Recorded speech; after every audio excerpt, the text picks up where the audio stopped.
گرامی اب جناب زینب کبریٰ نے اس دربار میں خطبہ دینا نہیں تھا.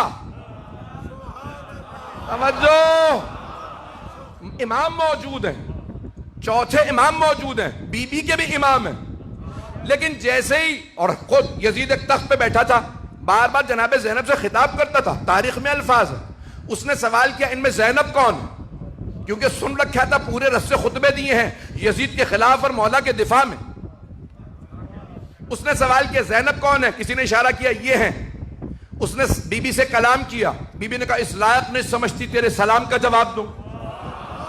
اس نے پھر خطاب کیا آپ زینب ہے، بی بی نے کہا جواب نہیں دیتی. بچے ڈرنے لگے، بی بی نے کہا ڈرنے کی ضرورت نہیں ہے، کچھ نہیں بگاڑ سکتا.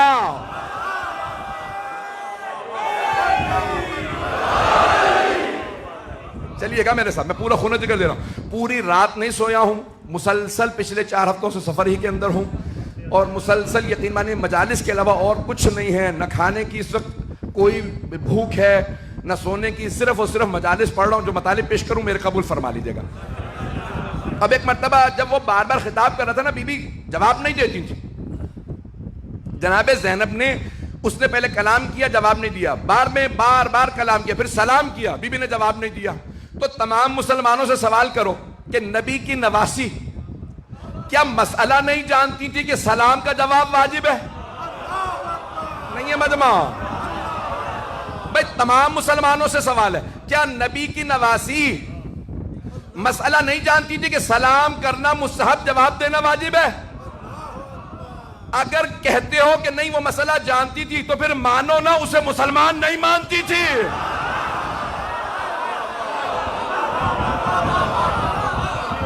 جسے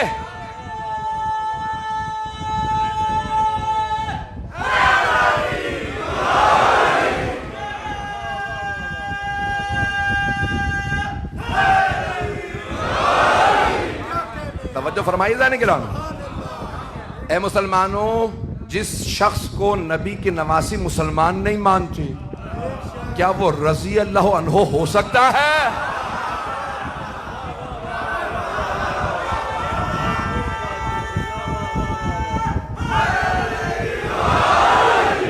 بات پہنچ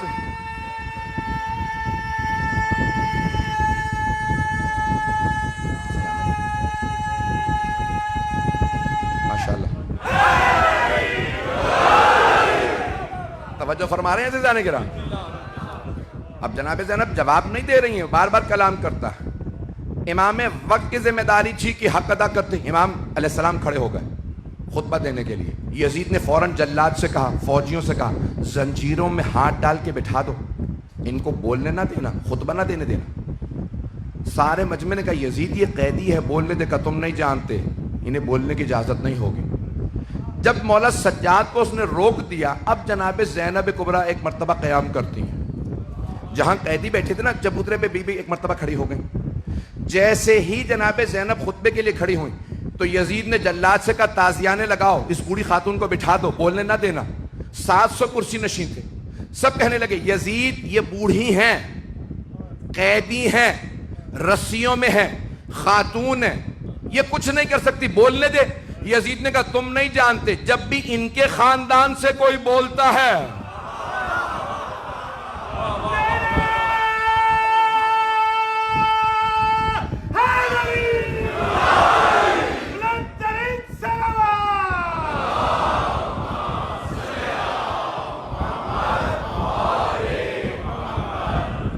جب بھی ان کے خاندان سے کوئی بولتا ہے وہ ہمارے خاندان کو نابود کر دیتا ہے.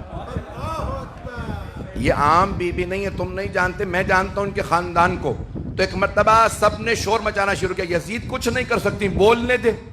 ایک مرتبہ یزید نے زور دیا نہیں ان کو بولنے کی اجازت نہیں ہے، تازیانے اٹھا. اب جناب زینب نے سر اٹھایا، اب تک یزید کا جواب نہیں دے رہی تھی. بی بی نے سر اٹھا کے ایک مرتبہ یزید کو دیکھا، کہا یبنت طلقاء. طلقاء جمع ہے طلیق کی. طلیق کہتے ہیں جب دو افراد میں جنگ ہو، ایک دوسرے کو گرا کے زیر کر دے اور سینے پہ پاؤں رکھ کے کہ جا.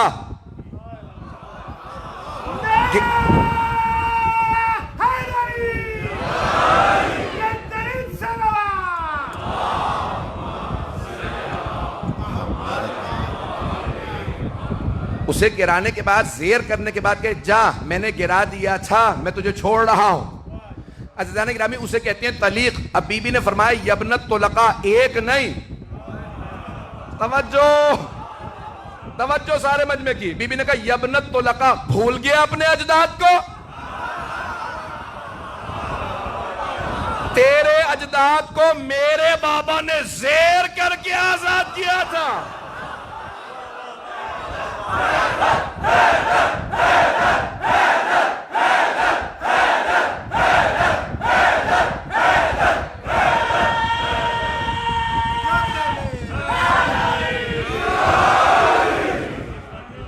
توجہ فرمائیں گے نا عزیزان کرام.